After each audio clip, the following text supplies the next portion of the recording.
When did you send it? I sent it on like Monday, sometime Monday. I didn't get it. I sent it to the email address through school. Okay. Never look at. I know, right? Of course not, but that's where I sent it. Yeah. So it exists somewhere. It exists. And what's on the note? Huh? Well, On the website. no, these aren't on the website. I just emailed these to you. These are the notes that I did. Okay. Up here. Okay. That's good. I always like Yeah. Okay.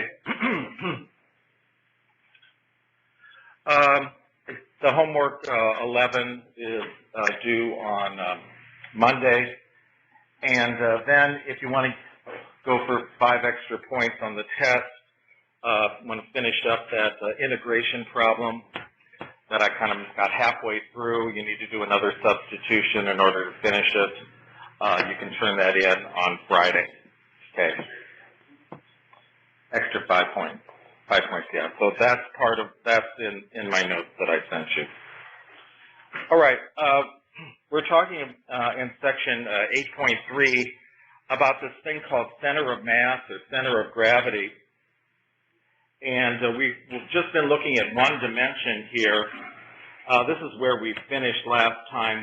Here we have a bunch of different masses along, say, the x-axis.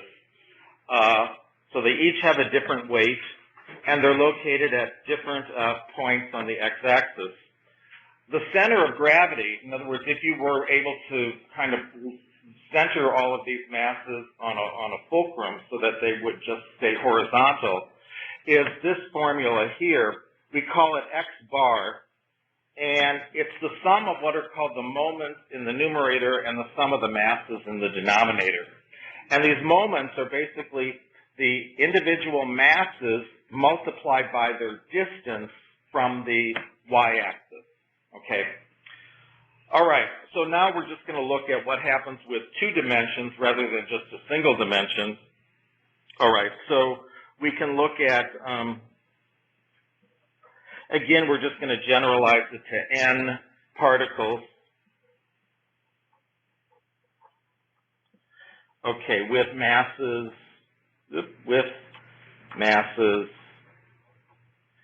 m1, m2, etc. to mn. So they have different weights, and they're located.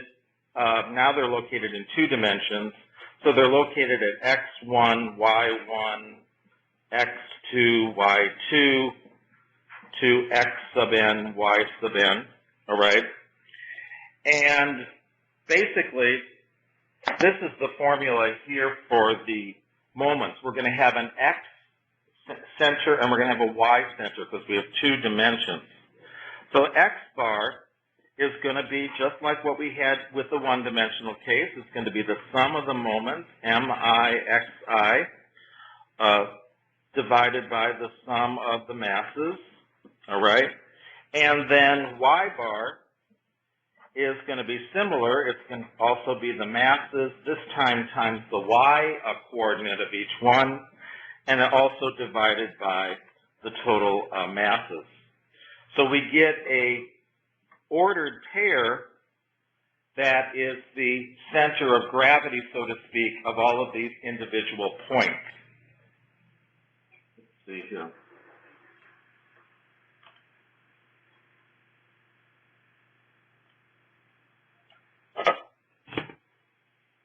Let you guys look at this.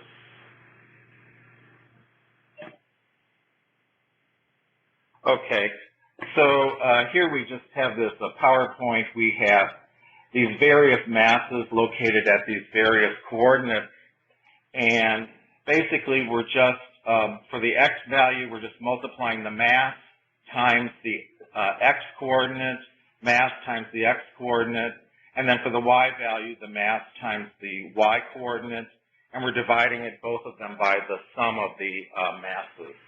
Okay. Now,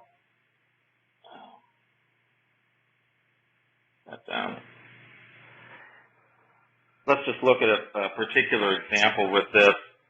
Say we have masses, I don't know, that are 3, 4, and 8. Whatever unit of mass you want to have, kilograms or whatever you want to use, at the 3 points -1, 1, 2, -1, and 3, 2, respectively. Then to calculate x bar, it's basically the sum of the masses times the x-coordinate. So that's the first x-coordinate -1 plus 4 times the second x-coordinate 2 plus 8 times the third x-coordinate. And it's all over the sum of the masses, 3 plus 4 plus 8. And when you do the arithmetic with that, you get 29 divided by 15, which is, or we could also write it as 1 over 14/15. And we do a similar thing for the y-coordinate. Our mass is 3, but this time we multiply it by the 1 for the y-coordinate. Mass is 4 plus 4 times the -1 for the y-coordinate, and then plus 8 times the 2 for the third y-coordinate, and that all gets divided by the sum of the masses. And we come up here now with 15 over 15, and that equals 1. So if we look here, all right, here we just have this example here. We've got our 3 masses here. Here's one of them. Here's the second. Here's the third one. And then what's called the center of this mass then is this XY point right here, this red point. That's 29/15, 1. All right, just from doing this arithmetic. All right.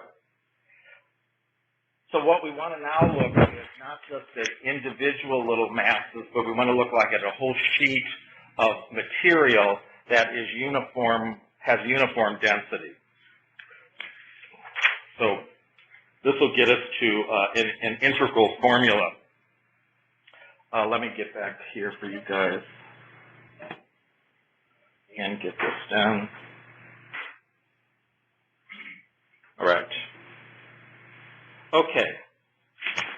So what we're going to look at now then is consider a flat plate with uniform density.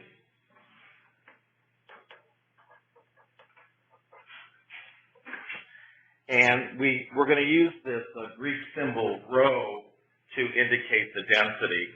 And what density is mass divided by the area. Okay, that's what density is here for 2 dimensions. Okay, all right. And what we want to do is find its center of mass. Now, we're going to look here at a flat plate which is bounded below by the x-axis. So it's bounded below by the x-axis.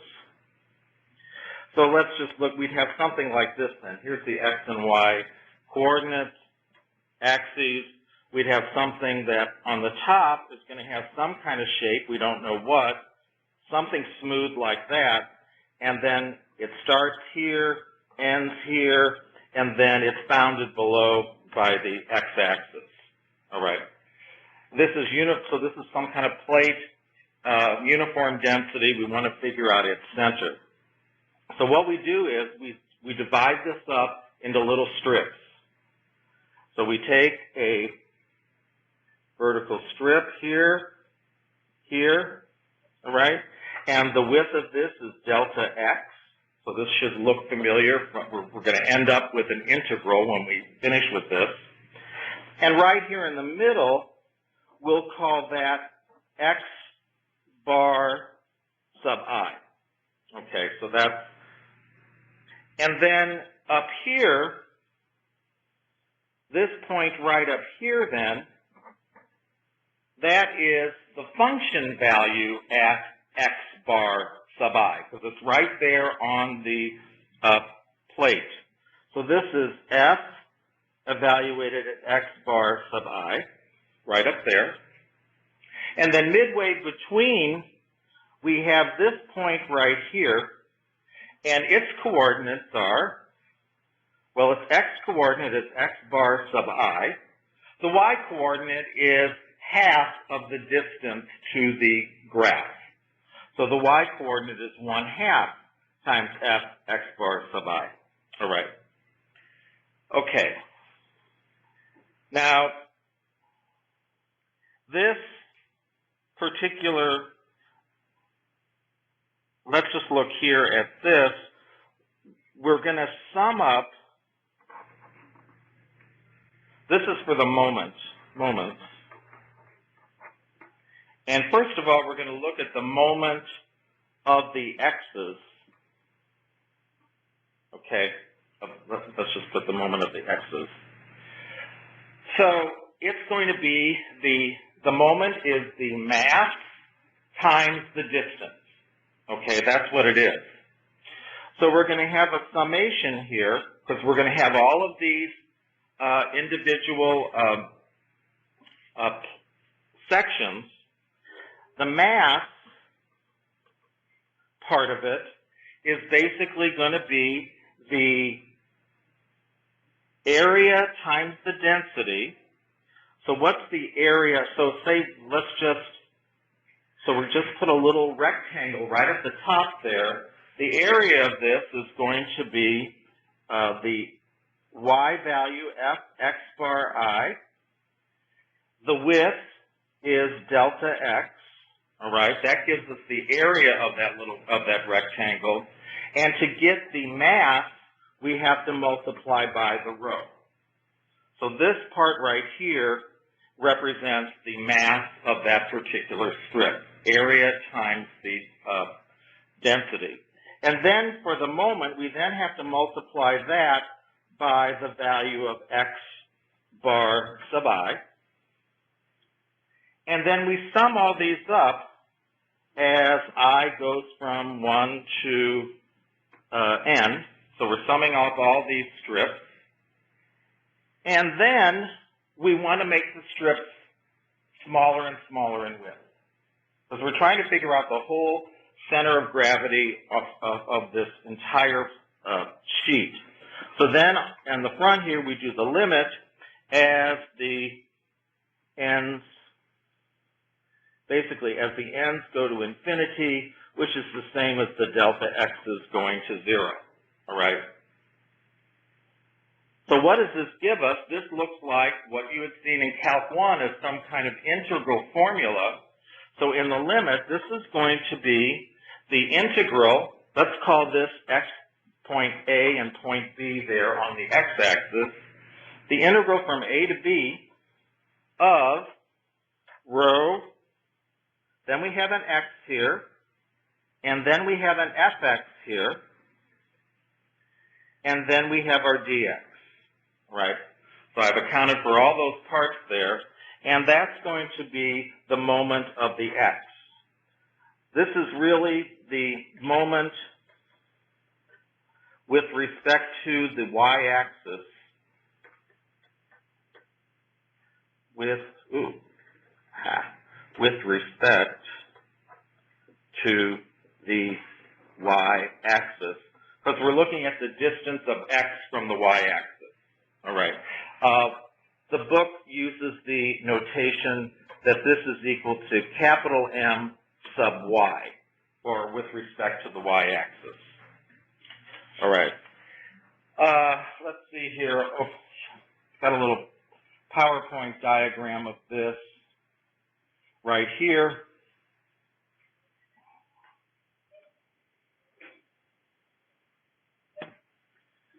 Where basically we've got this curve and we're divvying it up into different rectangles.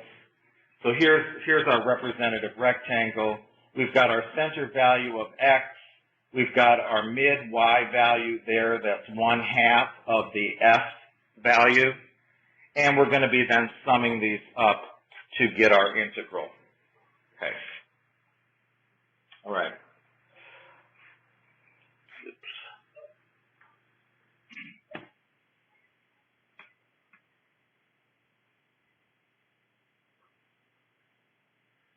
Okay.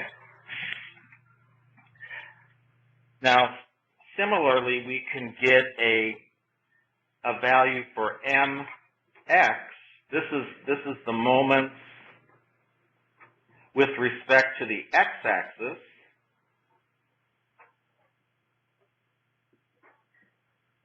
And this is going to involve the y values. So this is going to be equal to, again, the limit as either n goes to infinity or delta x goes to 0 of the sum. Okay, now again, we're going to have the mass. So the mass here, because remember, it's mass times the distance. So the mass is the same thing. It's rho times the y value, the f of x value, times the delta x. That's our mass. And then this time, we have to multiply it by the y value. The y value here is 1/2 times f of x. So times 1/2 times f, evaluated at x bar I. All right? So again, in the limit, this is also going to give us an integral. Again, we're going from a to b. We have our rho. Notice we have two f of x's here, and we have a 1/2. So times 1/2 f of x squared, and then delta x. Okay. So this is our x formula. All right. The center of gravity for the x and the y, I have to divide the mx's and the my's by the total mass. Okay?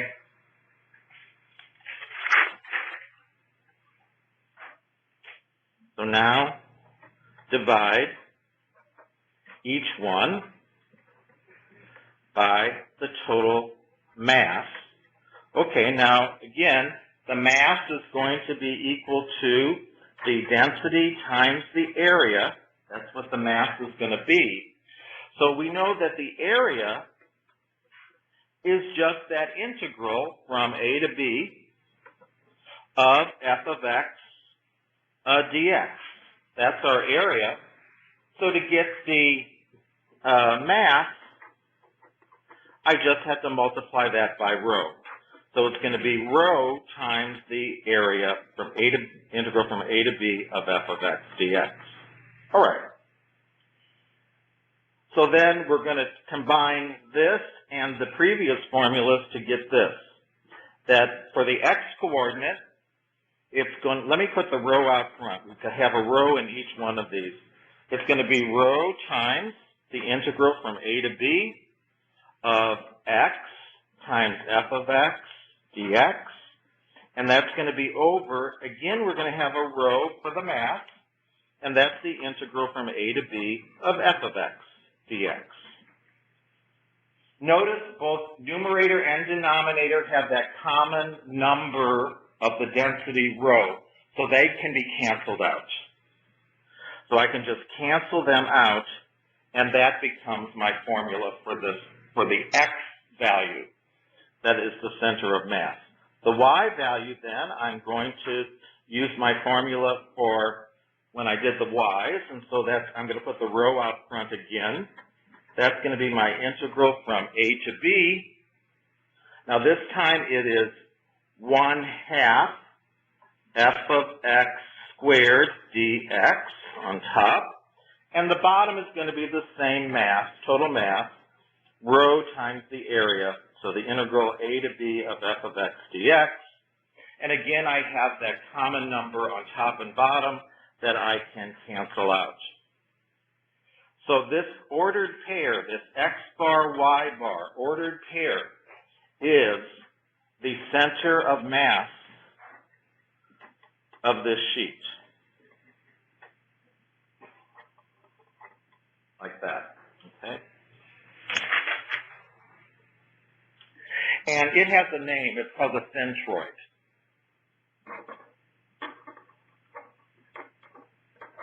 All right. Okay, let's see if there's something here I want. Oops. Okay, that just gives the formula. All right. Okay. That's fine. Okay, let's look at an example here of this. You've got something like this, and I think I only have one homework exercise with this section. So here's the example. Find the centroid of the region bounded by the curves y equal cosine of x and y equals 0 between x equal to 0 and x equal to pi over 2. Okay, so this is going to be, again, uniform density. By having the bottom curve be y equals 0, that just means it's bounded below by the x-axis. Okay, that's just bounded below by the x-axis. Okay, so let's work with these formulas here. First of all, let's just do the top part of the formulas.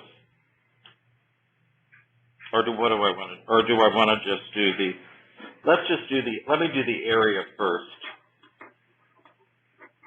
All right, that's the denominator. Okay, so that's going to be between, now here it's 0 at the lower part, pi over 2, and I just put my function in here, cosine of x dx. Okay, so we just get that value. So the antiderivative of the cosine is the sine. So we have sine of x evaluated from 0 to pi over 2, and that's going to be equal to 1. Sine of pi over 2 minus the sine of 0. So my area here is a nice number 1. Okay? All right. Now let's figure out the numerators here. Let's first of all do the x1, the numerator. So that's going to be the area from a to b, so 0 to pi over 2. And the formula is x times f of x. So in this case, that's going to be x times the cosine of x dx. All right. So with this, we should know we need to use integration by parts in order to evaluate this. So hopefully the obvious value for the u is going to just have u equal to x, and dv equal to cosine of x dx. So therefore du is equal to dx. And when I take the antiderivative here, v is going to be equal to, let's see, sine of x, right? Okay. All right, so therefore this is going to be u times v, so that's x times sine of x, and that's going to go from 0 to pi over 2. And then it's a minus the integral from 0 to pi over 2. Now it's v du. So v is the sine of x, and du is dx. Okay. So let's figure this out. Let's just look at this first part here. Anybody hazard to tell me what I'm going to come up with just the evaluating that first part?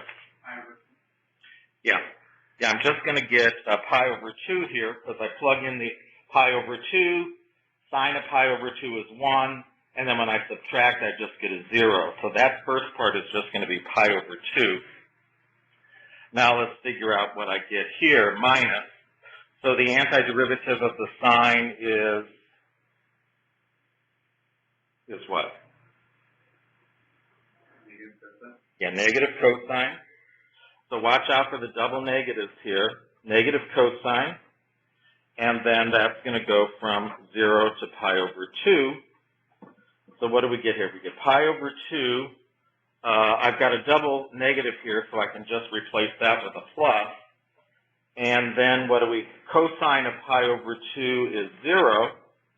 And then cosine minus, and then the cosine of 0 is 1. So I end up getting for my numerator for my x, pi over 2 minus 1. All right. Now the last thing we then have to figure out is the numerator for the y bar. Now this formula for here, again, let's remember the numerator here is a to b 1/2 f of x squared. So this is going to be integral from 0 to pi over 2, 1/2 times cosine squared of x.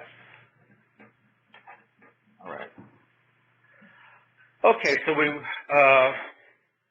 flash back to the trig section. We want to replace this with an equivalent formula. So cosine squared of x is equal to 1/2 times 1 plus the cosine of 2x. All right? So we're just going to replace that. So we have 0 to pi over 2.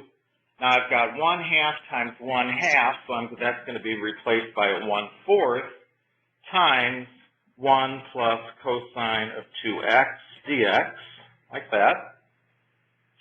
You okay with that? And so, let's see. Let's get the antiderivative of this. So this is 1/4 plus 1/4 cosine of 2x if I just distribute. So the antiderivative of 1/4 is going to be 1/4 times x.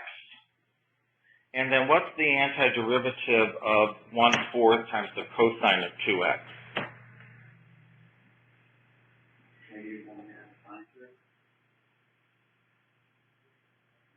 Is it going to be negative? No. Yeah. Okay. But you, yeah. It's 1/8. I think that's what you had said. Well, because 1/2, and then we've got the 1/4 in front of it. Yeah. So it's going to be 1/8. Remember, we got to divide by the 2, and I know that's what you meant. So we have 1/4 times 1/2 is 1/8, and then derivative of sine is the cosine. All right. So we don't have to do a lot of. Remember, this is from way back when I said we don't want to see a lot of u substitution for something like this. You should be able to figure this out without doing that. And then this goes from 0 to pi over 2. Okay, so 1/4 times pi over 2. Now, let's see, when we do this one, this is going to be plus 1/8 times the sine. 2 times pi over 2 is pi. And then when we subtract, we're going to get a 0 here for the x. And we're certainly going to get a 0 here because sine of 0 is 0. So when all the dust settles here, what does this second term equal? 0. It also equals 0. Sine of pi is equal to 0. So actually this whole thing then is equal to pi over 8 for my numerator for the y.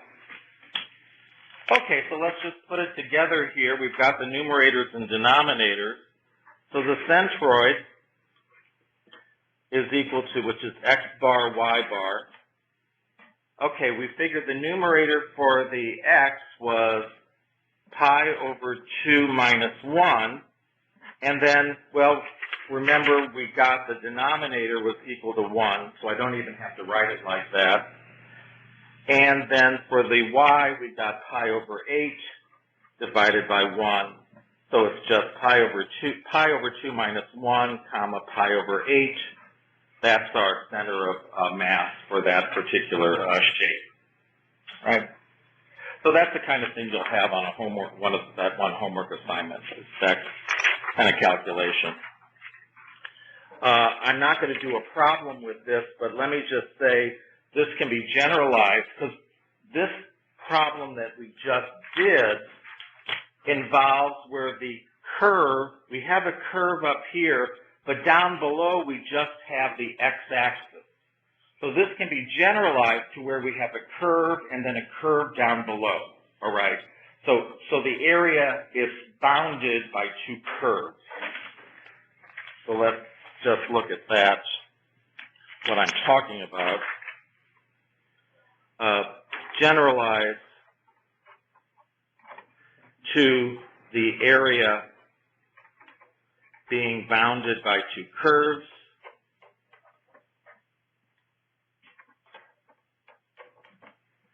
So this is the picture that we have. We've got an upper curve here. I can call this f of x. We have a bottom curve like this. We can call this g of x. This is our a value for x. This is our b value. So we're assuming a uniform density.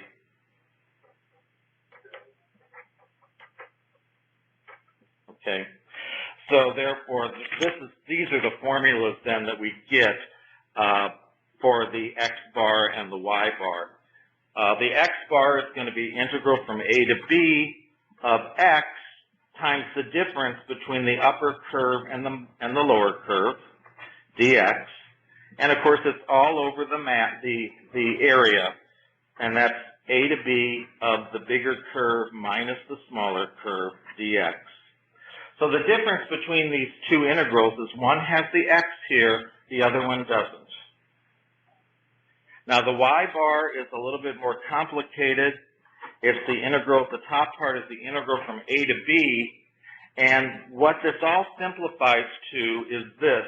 It's going to be 1/2 times the top function squared minus the bottom function squared in parentheses, dx, and it's all over the area from a to b, which is of the difference of the two functions. Okay. So that would be the center of gravity then. So we'd have some place here, that's x bar, y bar, that we get from doing those calculations. Okay. By the way, this moment, where, notice with these moments, we're just multiplying it by x to the first power. These are called first moments.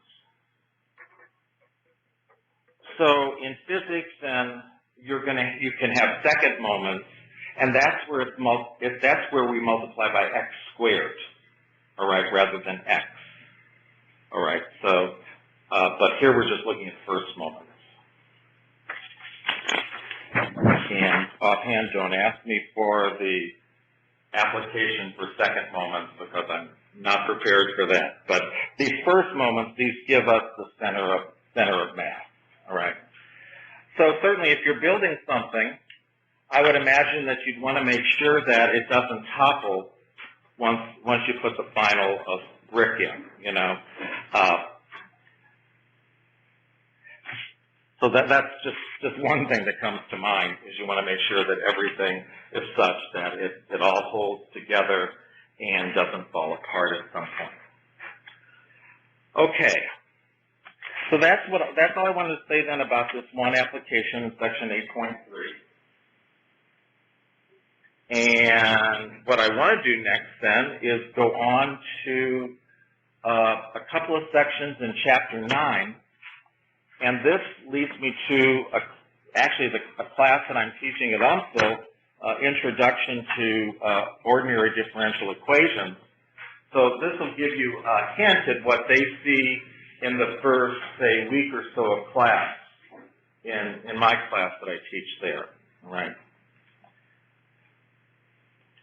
Are we all waiting with bated breath for this? Yeah. Okay, so this is section 9.1 and 9.3. We're going to skip over section 9.2. 9.2 is kind of interesting. I do talk about it in the other class. It talks about things that are called direction fields, where you can kind of get a picture of how a differential equation might look, its curve might look, but it's not something we're going to cover, but certainly worth a look-see to just get an idea of it. Okay, so section 9.1, we'll get started on this and take a break. So what this section is about is just an introduction here to differential equations, because it talks about modeling with differential equations.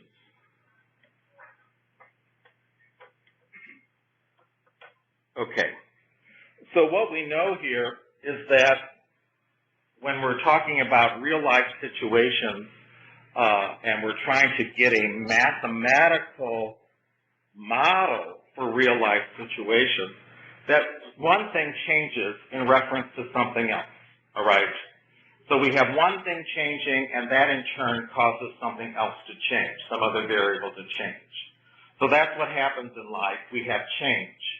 And so a derivative tells you all about change.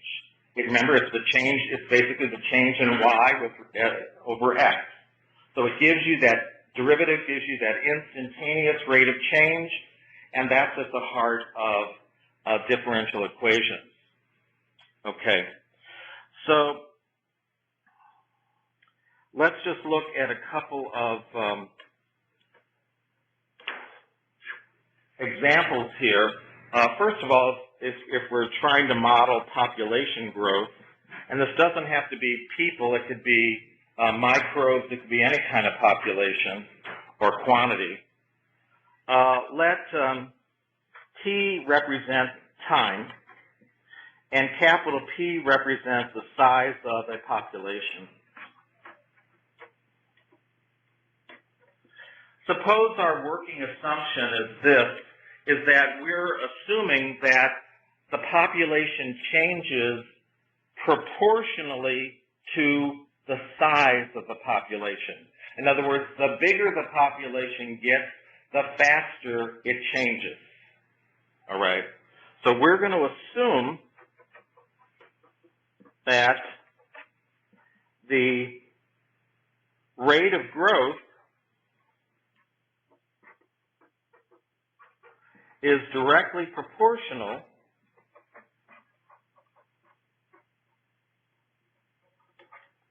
to the size of the population. So this is, shall we say, our model, our working model. All right. So how can we represent this as a differential equation? Well, rate of growth of the population with respect to time can be represented as the derivative dp dt, right? Rate of growth of population with respect to time. And we're saying that this is directly proportional to the size of the population. So we have some proportionality constant k times the size of the population. And this then, we're assuming that our proportionality constant is a positive number, it's a constant, and it's called the proportionality constant.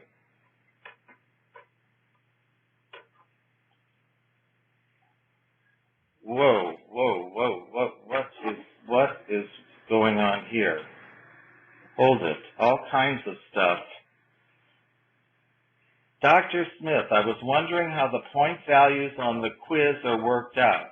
Are some problems worth 5 points and others worth like 2? If each problem were worth 4 to 5 points like shown, you could get a negative 76 on a 25-point quiz. Okay. All right. Okay. Let me explain on this take-home quiz. So this is on the take-home quiz. 25 points were on the take-home quiz. I only graded 5. My random number generator selected 5 of those problems. So I did not look at how many questions were on this, 15 questions. I did not even look at 10 of your questions. All right. I know, it makes me, yeah, okay. So therefore, I only looked at 5 of your questions. So if of the 5 I looked at, if you didn't do well on 2 of them, that could be potentially losing 2 times 10 points out of the 25. And so if the 2 that I picked lost you 9 points, then I'm afraid that's what happens. Now, if you want to send me back your quiz through the courier and have a comment sheet, I'll be glad to look at it again. Because I know you guys aren't right here where you can show me your quiz, but you can always send it back to me with any questions that you have, and I'll respond to that. Does that help answer that question, Jacob? Okay. Sorry, I just all of a sudden saw a lot of writing over there, and I just had to address that. All right. This is a differential equation, a very simple one. Why is it a differential equation? It's as simple as this. It's an equation that has a derivative in it. All right?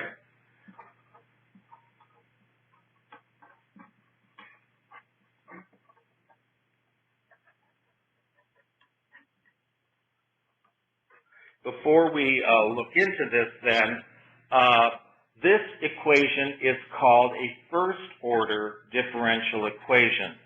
The reason it's called a first-order equation is because the biggest or the highest derivative is the first derivative, all right? So this is a first-order differential, and I'm just going to say DIFF equation. You'll occasionally hear people say, I'm taking this DiffyQ class. All right, that's a differential equations class. All right. Okay, if we had a second derivative in this, that would then be a second order differential equation. Okay. Now, we're not going to solve this today, in this section, but I'll tell you this, that a solution to this equation is this. Capital P of t, so P is a function of time, t, equals some constant C, capital C, times e to the kt power. E is our natural base. C here is called a general constant, and it's actually obtained when you integrate and getting a general constant when you integrate. We'll look at that in the section 9.3. Okay. Now, okay, so I'm told that, yes, this is the solution to this equation. How could I check that, yes, this really is a solution to this equation? The way that I can verify that what I'm told is the solution really is a solution is by plugging it in and seeing if I get a true statement, all right? So notice what our equation is. On the left side, it's dp dt. So in order for me to verify that this works, I need to find, given this, I need to get its derivative, all right? So let's get the derivative of c e to the kt. C is a constant, so it sticks around.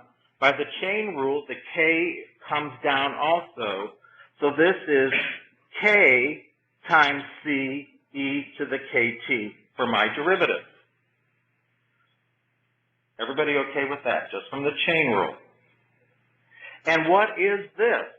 Well, c e to the kt is what I am saying is my capital P. So this is k times capital P. So therefore, yes, it is a solution to what I started with, because when I plug it in, I end up with that equation that I started with. Yeah? It's really important in the street, actually. What? Yes. Yeah, it gives us a couple of ways of these. Okay, all right. So Tom is saying, yes, this is important in chemistry, and it's important in physics, biology, all the natural sciences, economics, finance. They all use differential equations. All right. So are we okay with kind of how I verified that, yes, that particular solution does really work, just like taking the derivative and plugging it in? Right. Now, this general constant, this can be any real number.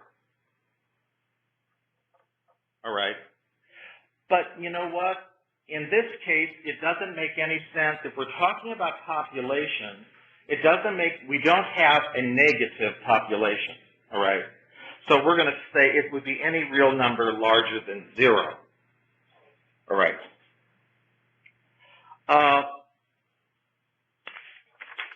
Let's actually take another look here. Let me rewrite this equation, or solution rather. P of t equals c e to the kt. And let's look what happens when time is equal to 0 at our very starting point. So look at t equal to 0. We can consider that our start time. And let's plug that into this equation. T of 0 then, on the left side, is equal to c e to the k times 0 power, just plugging in 0. Well, this is c e to the 0 power, and anything to the 0 power is 1. So this is equal to c. So what we find out is this. Thus, c is equal to p of 0, which is our initial starting population at time 0. All right? So we can actually rewrite this solution as this. We can rewrite the solution as P of t. Now instead of writing capital C, I could write T at 0 times e to the kt power, like that. Okay. All right. Now, modeling a population like this may not be terribly realistic because, let's face it, this thing is going to keep growing and keep growing faster and faster and faster and faster. As we see from this solution, it grows exponentially as time keeps going on and on. We know that things eventually reach a leveling out point. You have overcrowding. No matter whether it's bacteria or virus, whatever it is, you end up maxing out on the amount of population that can be sustained in an environment, right? It doesn't just grow indefinitely. So there's a better model for population growth. Again, these differential equations can help us mathematically with these models. A better model for population growth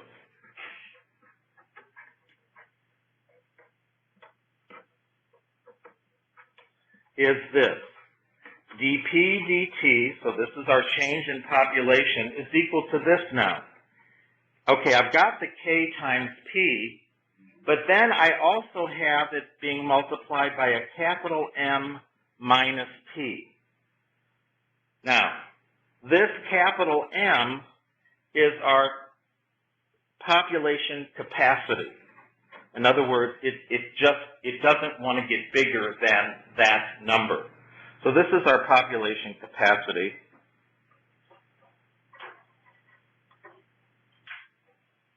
K is still a number, a constant bigger than 0.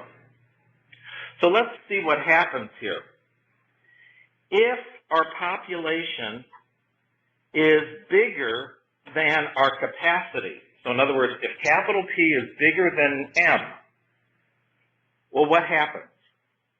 Then M minus T, when I subtract, is going to be a negative number.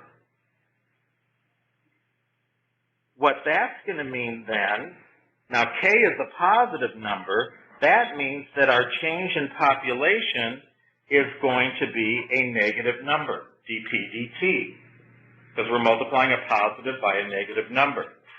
Now, when a derivative is negative, is something increasing or decreasing? It's decreasing. So therefore, the population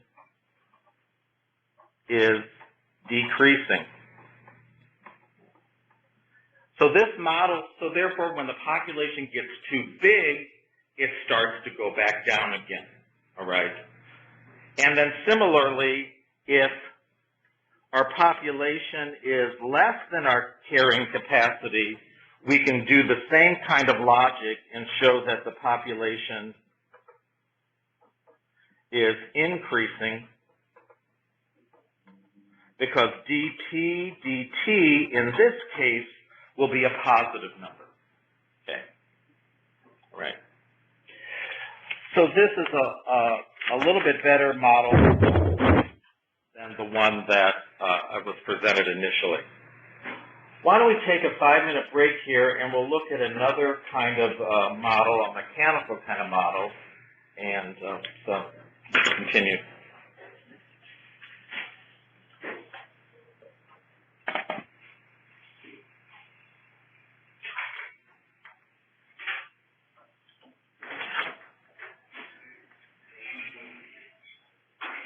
Oh, okay. All right. So, you can watch the recording. I think everyone's... It's not due. Yeah, it's due on Monday. So that'll work out.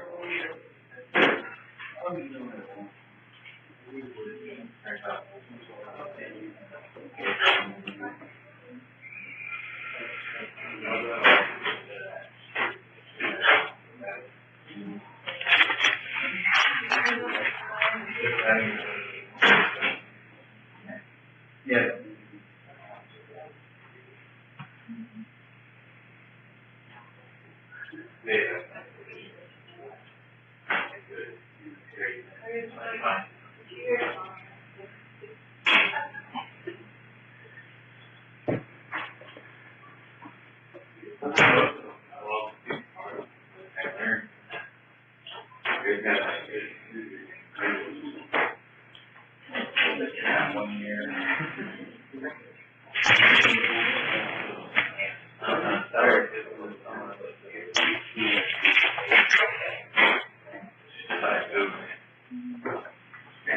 Program else is really hard to input stuff, so I kind of give up. Oh, are you working with those, what do they call those? They have a name for those. They're not PDF files, they're like CDF files. You're talking about model it, like trying to make something move, do something? Mm-hmm. I'm trying, well, when I use Lecture out, sometimes I'll try to use their way of putting in a problem like this, and it'll give me something too obscure, I just know it's reading it wrong. Yeah. So far, I haven't had any luck with it, but I think, especially for next semester, I think I need to over Christmas break look into, because that three-dimensional stuff for next semester. Three-dimensional? Yeah, three-dimensional. Yeah. We go from 2D to 3D. That's another T. Yeah. So that stuff I can't draw. I mean, I can't draw very well.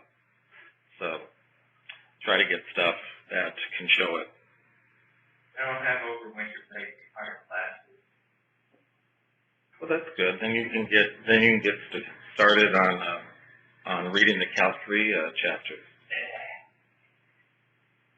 That's what I'm going to be doing. I did that to that class, and yeah. Doesn't sound like a lot of fun, huh? Not as much as I wish it would. Well, look at it as a challenge. Problem solving. A challenge to be conquered. Like Mount Everest or something like that. No, see, that's hard. That's really hard. With math, it's always like, okay, if I don't get this, I'm just going to keep, it's like, okay, you're not going to win. I'm just going to keep at it until I figure it out. I mean, and I've been that way since I've been 10 years old with math. Not that I'm not a math genius, but it's just that I just won't give up. Like me when I was doing lunchtime. Yeah, you just have to keep at it. Perfection. Oh yeah, I suffer from that. Procrastination and the perfectionist. That's what I am. I've gotten away from a lot of that procrastination stuff. I can relate to that. But I'm not nearly as bad. yeah, I found that it's just too painful to keep procrastinating because it's like a black cloud that it's still there, you know. So it's better to try to get rid of it by doing it. An interesting note, though, it takes a week to climb Mount Everest. Does it? Takes a week? I couldn't even spend 2 hours without getting bored and going back. Yeah, well. There's that chance to die. Yeah. Hey, people do it. Do we know what's happening with Jenna today? Have we heard? Perhaps she didn't feel like going into the train. I doubt that. Well, we could just I figured she was coming because she had to leave early on Monday. She did have to leave early. And I do know that last weekend, at least the president of the Merrimack campus was really busy with stuff. So. Okay. Oh, so she's in student government here then? Yeah, Is that she's it? president. Oh my gosh! I need to show her even more respect. No, I'm just a person then. On Tuesdays, I go in to represent the chemistry club and the engineering club. Where? At Merrimack. Oh, at We don't Merrimack. have. Because they don't have those here. Speaking of club stuff, there's this thing about code breaking, World War II code breakers tomorrow. At 11 o'clock. It's co-sponsored by the History and Math Club, and so it's an instructor at Slow Valley, math instructor. I don't know the name offhand, but she's given this talk before, and sounds kind of interesting. I'm not here on Thursday, otherwise I might have learned a little bit about it way back. Yeah. It's cool to learn. Yeah, so anyway, if you're not doing anything else and you're here tomorrow at 11, it's downstairs in the multipurpose room. Okay, let's get started then with another kind of model that we can use differential equations. Again, this is very simple kind of model. Here we have some kind of little cart on wheels, and we're assuming there's no friction involved. It's on some kind of track. And it's connected with a spring to a wall. And we're assuming here that the cart has mass m, whatever that number is. And at rest, we're calling this like an x-axis here. At rest, the cart would be right there at that 0 point. All right, but if somehow it gets tugged away from that 0 point by some force or whatever, then it'll start oscillating, okay, back and forth. So we let t equal the time and x equal the distance from the resting point.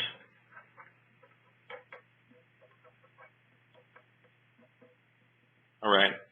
And we get this kind of formula with just this information. Okay, Newton, all of you who have taken physics, Newton, force is equal to mass times acceleration. So F, that famous F equals ma, mass times acceleration. So here we can say, okay, mass, we have m for mass. Acceleration is really the change in it's really the second derivative of the distance function. Because dx dt is the velocity, change in distance, And then the derivative of that is the acceleration. So this acceleration then would be d squared x dt squared, the second derivative of the distance function. So this is the Newton, the force that it's on here from Newton. And we're saying that this is going to be, has to be equal to all the forces that are on this cart. And with this model, the only force that's on this cart is from the spring. So we have Hooke's law says that the force that's generated by this spring is equal to some constant k times the distance that the spring is stretched from resting. So this is called Hooke's law. You can Google that if you like. And the thing is, this force is going in this direction. The spring is wanting to get things in that direction, which is a negative direction, so we're putting a minus sign in front of this. So we have this differential equation. So this can be rewritten as m. Now, instead of writing d squared x dt squared, I could just as easily write it in the Newton notation, x double prime, and then just put the kx over onto the left side of the equation, plus kx equals to 0. Now, there can be other things with this. We could have what's called a damper on the other side to slow things down. We could also have an external force working on this from the outside. But here we just have kind of the simplest possible scenario. So, and this is a second order differential equation because our highest derivative is x double prime. Okay.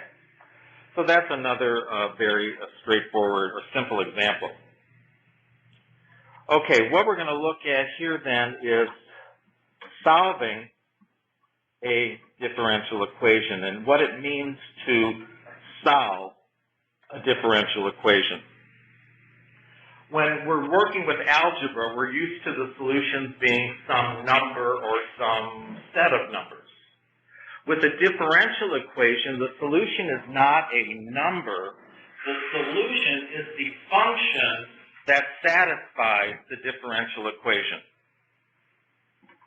And it's actually not going to be just a single function, it's going to be a class of functions. So our solution, or family also, is the family of functions, or class of functions, that when plugged in to the differential equation, that when plugged into the differential equation, gives us a true result.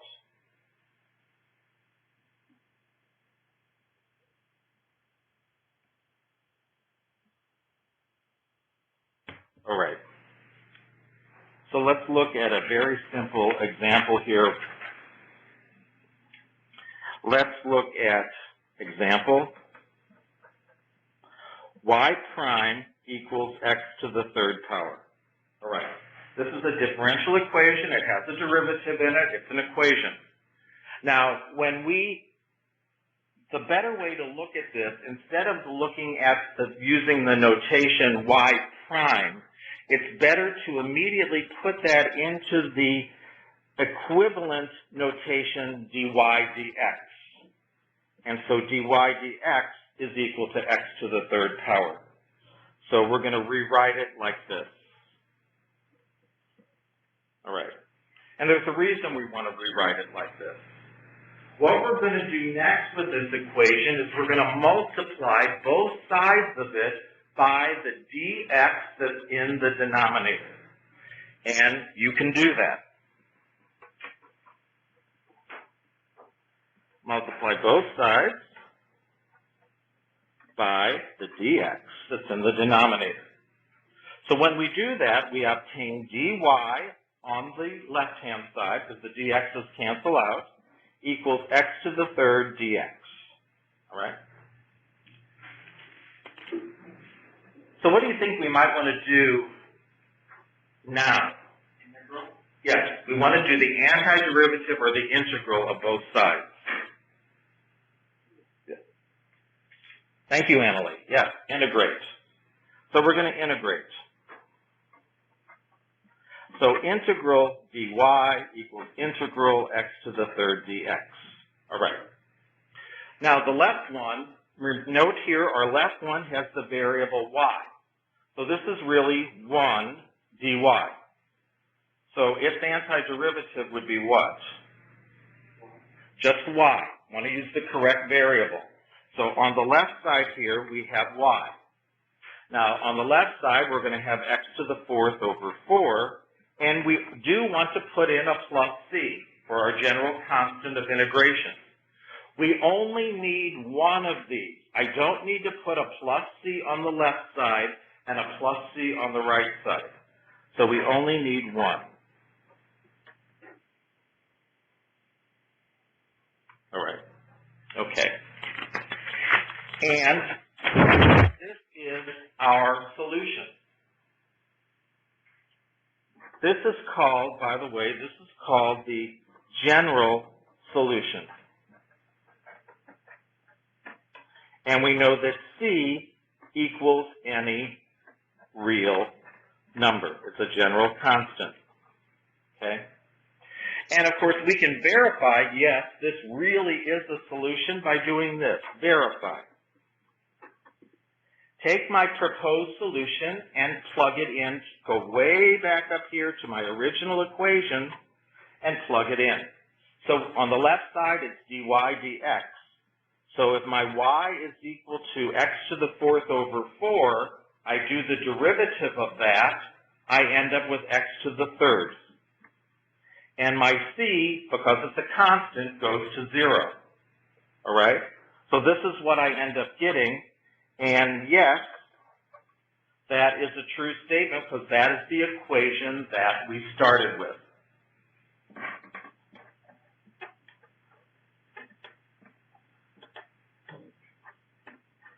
So in homework for this section, you'll have a couple of problems in which you're asked to verify that a given solution is a solution to a differential equation, and you have to be plugging it in to verify that you get a true result.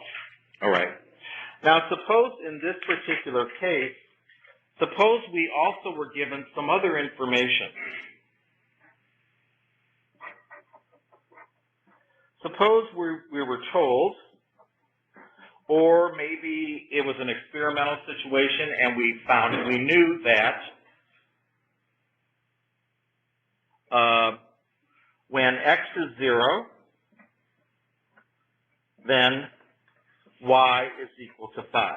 Okay, that's something we are either observed or we were told, all right?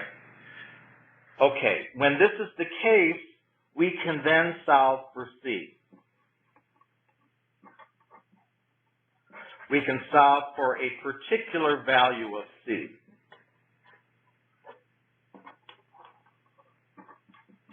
All right, because right now, c can stand for any real number. All right, so what we do here is we go to our solution here.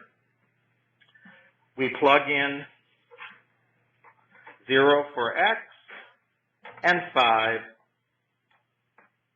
for y. Okay, our solution was what? Y is equal to x to the fourth over 4 plus c. So we plug in 5 is equal to 0 to the fourth over 4 plus c. So therefore, obviously, our c has to equal the number 5. So now, our solution is y equals x to the fourth over 4 plus 5 instead of plus c. There's a name for this. This is called a particular solution.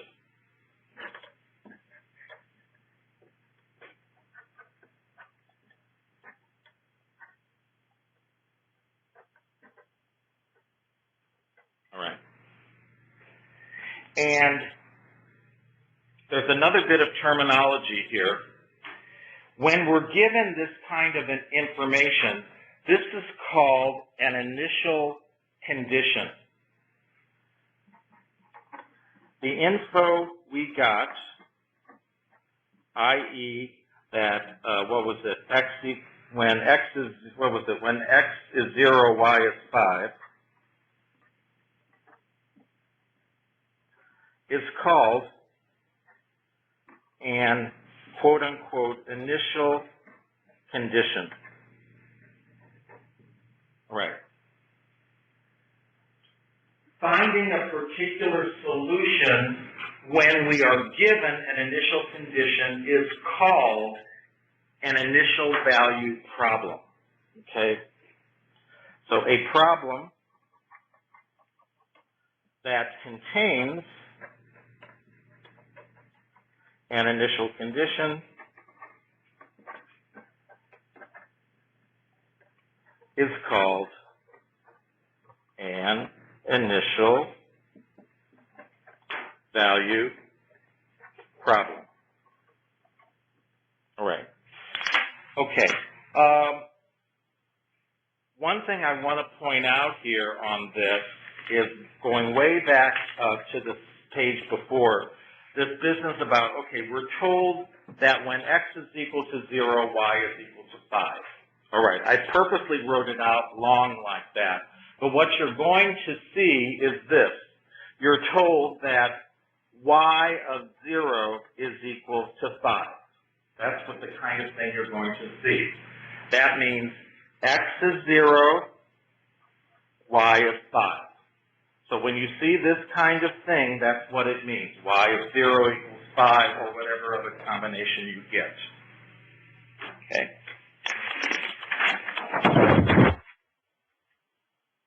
So what I now want to look at is just some kind of types of things that you might see in this particular homework set. So I'm just calling this types of problems.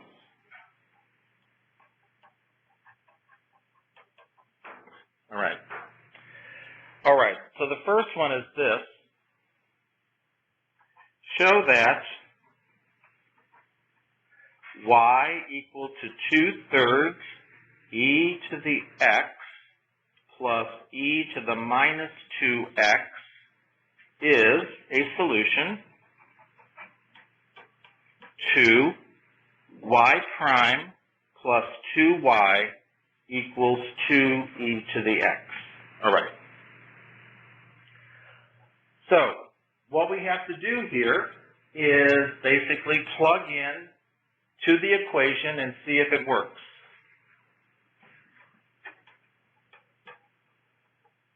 See if it works. So I need to get y prime here of the given function. All right. So 2/3 e to the x, well, that's going to be that's also going to be the derivative for that first term. And then the second term, I'm going to use the chain rule, and I'm going to get minus 2 e to the minus 2x. All right. So now let's plug this in. So I have y prime plus 2y equal 2 to the ex. So I'm going to plug in my y prime here, 2/3 e to the x minus 2 e to the minus 2x. And then I have to add 2 times y. So again, I'm taking my y and I'm going to multiply it by 2. 2 times 2/3 e to the x plus e to the minus 2x. And I'm hoping, question mark, I'm hoping that this comes out and equals 2e to the x. All right? Are we seeing what I'm doing here? I'm plugging it in and hoping that we get a true statement. So let's do some algebra here with this. 2/3 e to the x minus 2e to the minus 2x. Let's distribute this 2, so I get 4/3 e to the x. And then 2, distribute the 2e to the minus 2x, question mark equals 2e to the x. All right. Well, first of all, I hope we see that 2 of those terms on the left-hand side are going to cancel out. I got a minus 2 and a plus 2 of the same thing. So they're going to cancel. And then what I'm left with is 2/3 EX plus 4/3 EX. Well, 2/3 and 4/3 is 6/3, and that's 2. So this is 2e to the x equals, yep, 2e to the x, check mark, it is verified. So that's the kind of thing you have to do on a couple of the homework problems, just like this. Any question on that verification? All right, here's the second kind, number 2, and a little bit different thing. For what values of r does the function y equal to e to the rx satisfy the differential equation of 2y double prime plus 5y prime minus 3y equal to 0. Okay, so this is a second order differential equation, and we're given this function y equaling e to the rx, where r is some number. And we're asking, what are there some values of that r that when I plug this e to the rx in, I'm going to get a true statement? Okay, so let's do this. Okay, we need to figure out, first, figure out y prime of our given y. So y is equal to e to the rx, and when I use the chain rule, y prime is re to the rx. And then second, figure out double prime. So I start with my first derivative, do the derivative again with the chain rule. I'm now going to get r squared e to the rx. All right. Now I'm going to plug these in. Okay. So I have 2y double prime. So I'm going to have 2 r squared e to the rx. I'm just plugging that y double prime in, plus 5 times y prime. So that's 5 times re to the rx. And then I have minus 3 times ry, and the y is just e to the rx. And we want this to equal 0. All right. Now my question to you is, does the base e take into any power ever exactly equal 0? Right. No, never. It can get either real big, or it can get real small, but it never is going to equal 0. So look at what we have here. I've got e to the rx in the first term, e to the rx in the second term, and e to the rx in the third term. So I'm going to factor those out of all 3 of the terms. So I take that out, and what I'm left with then is 2r squared plus 5r minus 3, close parentheses, equals 0. Okay, so we want this to equal 0. We know that e to the rx will never equal 0. So the only way that this is going to equal 0 is if the stuff in the parentheses equals 0. So therefore, what we have to do then is to solve 2r squared plus 5r minus 3 equaling 0. So we have a quadratic here we want to solve. All right. Now, you can do this thing will factor, and I'm going to leave the details up to you, but it factors as this. You can do trial and error, or factoring, or that AC method, or even use the quadratic formula, whatever you want to do, but it factors like this. 2r plus 1 times r minus 3. Okay. Oh, wait a minute, that doesn't look right. Is that right? I think it's the other way. What did I do? Well, a plus. Isn't it the other way? Because now it's this way. Ah, wait a minute. So that's a plus 5, right. So this is 2r minus 1 times r plus 3. That's right, isn't it? 6r minus r gives me 5r. 2r squared minus 3. Okay. That equals 0. Okay, so we can then get our two values here. Because in my notes I messed up on that. That looks right, doesn't it? Yeah, that's right. Okay, all right. So we set each factor equal to 0 in order to solve this. So we find out with this one that r equaling 1/2 is going to work, and with the second one that r is equal to -3. So those are the answers that the question is seeking. Okay, so the answers then are r 1/2 and r -3. Okay. So if we were going to look at answers to this, then y equaling e to the rx, one of them would be e to the 1/2 times x, and the other one would be e to the -3x, like that. Those would both work with the equation. So that's the second type of problem you might see. And then I have a third one here. Are we okay with the process here with this? Plugging in, solving. Okay, number 3. For what values of k does y equaling sine of kt satisfy the differential equation? Let's go up there.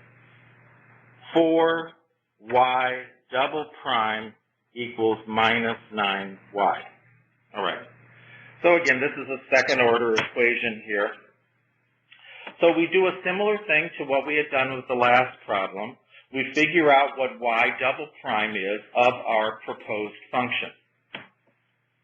So therefore, let's see, y prime of sine of kt is, with the chain rule, is going to be k times the cosine of kt.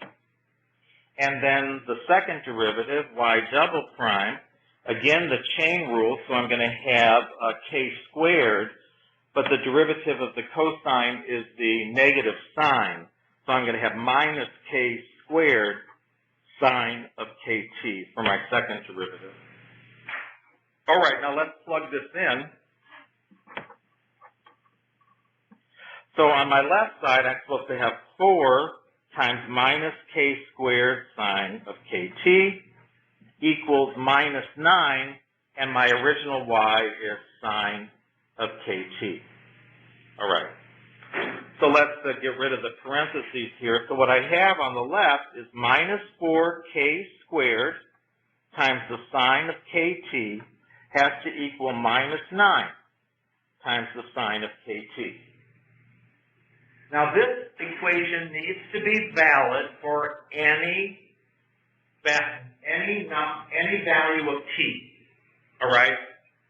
What's the only way this is going to work for all values of t? What's the only way that this is going to be a valid equation? Well, yeah, that's true, when t is 0. But I'm talking about, let's just look, it's got to be valid for all values of k. So what can I say about the numbers in front that are multiplying that sign? What is the relationship we've got to have between those two numbers?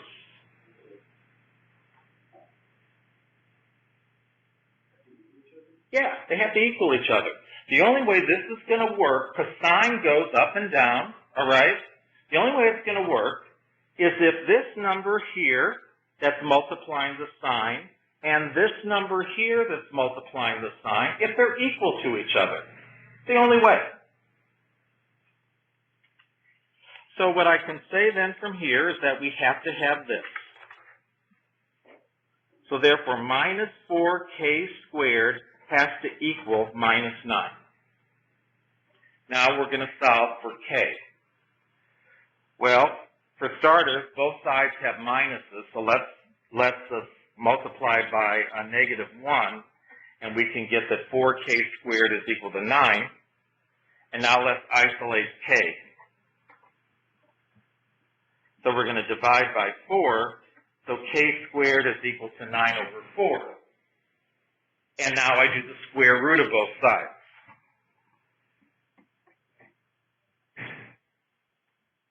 And of course, conveniently enough, we have a nice perfect square over a perfect square. So k is going to equal 3 over 2. And is there only going to be one value? Plus or minus? Yes, plus or minus. So we have two possible k's that'll work. K equal to 3 over 2, or k equaling negative 3 over 2. Both of those will work. And that's the answer that we would be looking for. Right. Question on that example.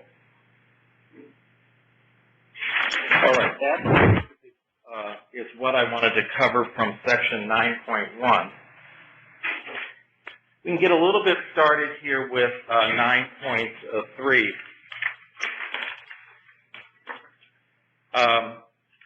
9.3 talks about a type of differential equation that's called separable. So 9.3, separable equation. All right. And these are going to be first order only. That means we're only going to be having the first derivative in our equation. So, what is a separable equation? A separable first order differential equation is one that can be written as dy dx equals some g of x function divided by some, say, h of y function. All right. Now, I'm going to show you why this is separable. We can treat this dy and this dx just like we treat fractions. So if I cross multiply on both sides, I get this.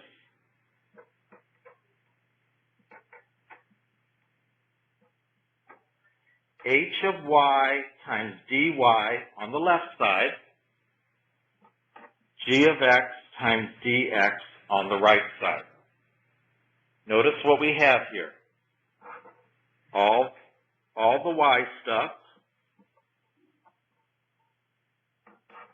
all the x stuff.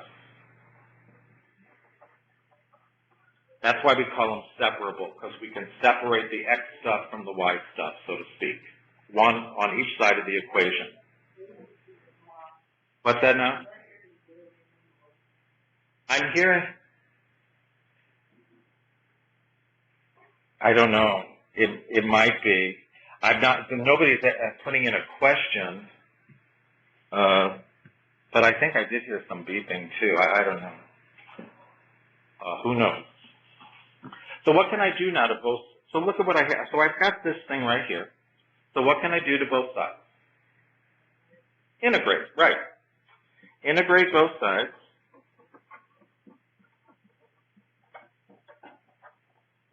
So I have the integral of h of y dy equals the integral of g of x dx, like that. All right. Okay, so hopefully we can get the antiderivatives. I mean, that can always be a big if.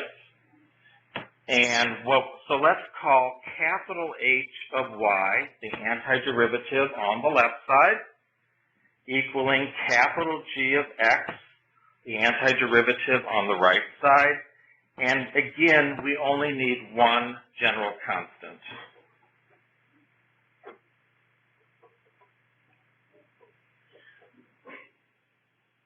One general constant. All right. So sometimes we're able then to through algebra, strictly isolate plane y on one side. Not always. So sometimes we can isolate just plane y on one side. And in that case, we have y equaling some expression in x. Plus the general constant, of course. There's a name for this when we can isolate y on one side, and it's called the explicit solution.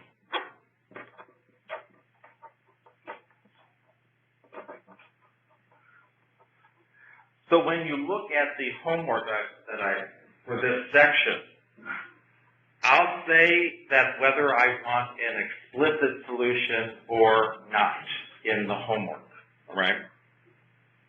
Now, there are other times where you cannot do that. Okay, so let's look. We have time for a couple of examples, and then we'll call it a day.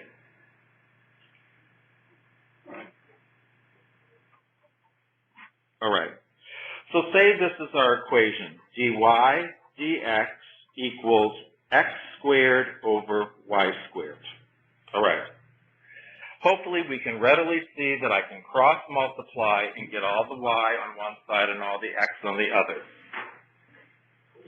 So I get y squared times dy equals x squared times dx. And I then put my integral sign in front of each one. I'm going to get the antiderivative. Okay, so the left side is y to the 3 divided by 3 equals x to the 3 divided by 3. And again, I just need one general constant.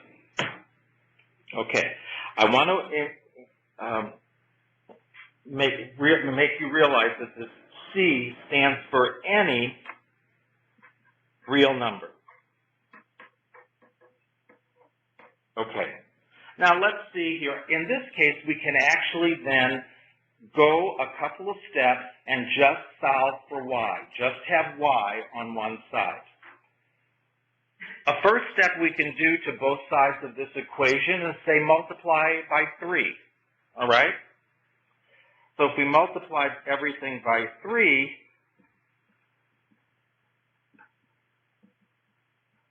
I end up with y to the 3rd power equals x to the 3rd power plus 3 times c.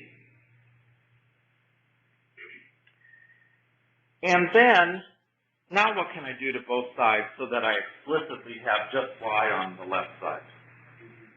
Take the cube root of each side, because y to the 3rd is equal to the right side. If I take the cube root, I'll have y by itself. So cube root.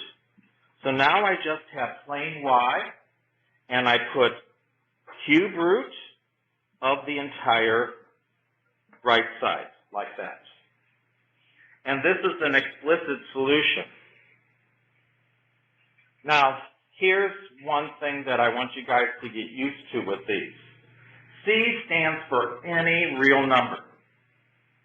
So if I multiply any real number by 3, I'm going to still have any real number, because it doesn't stand for just a particular number. So I can replace 3 times c with another letter or another designation as a general constant. So I can say y is equal to the cube root of x to the 3rd plus c sub 1, where C sub 1 is equal to 3C. With differential equations, you see this done all the time with these general constants, because since they can stand for any number, if you multiply them by something, a number, or divide them by a number, they're still equaling any number. So why not just replace 3C by something a little bit simpler and just replace it with a single letter that stands for any real number? Does that make sense? We can only do something like that if it stands for any number. Otherwise, the algebra would be wrong. Okay? All right. And of course, this is a general solution also. Okay. Now, suppose we are given some additional information. So suppose we're told that y of 0 is equal to 2. That means when x is 0, y is equal to 2. All right. So we can solve for that general constant.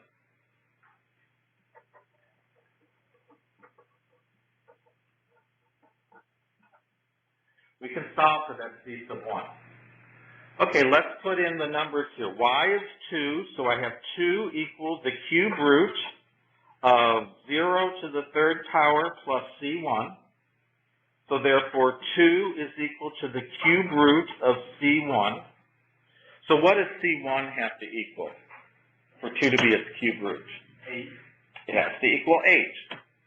So therefore, c1 has to equal 8. So we have a particular value for c1. So we can say then, thus,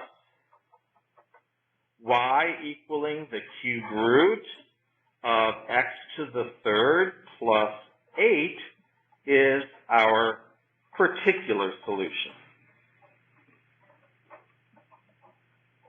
All right. Okay.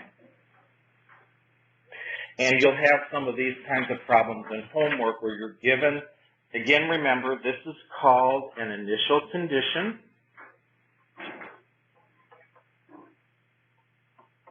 And we can solve for it. One more. All right. And then I'll throw in the top. Okay, for today. We'll look at more of these next time, of course. All right. Here we have dy dx equals 6x squared divided by 2y plus cosine of y. All right. So, again, hopefully we can see we can just cross-multiply with this thing and separate the two variables. So I have 2y plus cosine of y dy equals 6x squared dx. All right? And then we're going to integrate then both sides. So remember, we're integrating both of those terms on that left-hand side. Okay, so when we integrate 2y, we end up with y squared. When we integrate the cosine, we end up with sine of y. So that's our left-hand side, y squared plus sine of y. And when we integrate 6x squared, we're going to end up with 2x to the third power when we simplify the fraction. And then we do have to put our plus c here. All right. Now this is a case where we certainly cannot solve explicitly for just y on the left-hand side. You can't do it. So we cannot solve for just y on the left. So we're going to leave it like this, all right? This is called, when we cannot simplify it anymore, this is called an implicit solution. This is called an quote-unquote implicit solution for y. And you remember that term implicit from Calc 1 when you did implicit differentiation. you saw that term in Calc 1. So this is all we can do with this. The only other thing I could do with this is that if I were told an initial condition, I could solve for my plus C. All right. But I do want you to realize that this is called, when we can't simplify it, an implicit solution. All right? So we'll do some more examples of this on Friday. And we may end up then on Friday going on the last chapter for the semester, which is chapter 10. All right, so we might get started on that. All right? So we only have one more time for 2 years. We have one more test, and then the final. Yeah. Because if you look in the syllabus, there are four tests. So yeah, it's going to be what on 8. Well, a little bit. We only did a couple sections in 8, a couple sections here in 9, and then 10. So yep, one more. It ain't over until it's over. Final super fun. We'll talk about that. When it gets around that time. Yeah, later. Yeah. When's the next semester? Go off the course. Oh, it's instead of Friday, it's the Wednesday of that week. Whatever. I don't know offhand. Yeah. I don't know. Look, you've got the schedule. The schedule has it on a Friday. It's going to be on the Wednesday before that. If we decide to change the time before that 1 week. Yeah. That's a good one. All right, you too.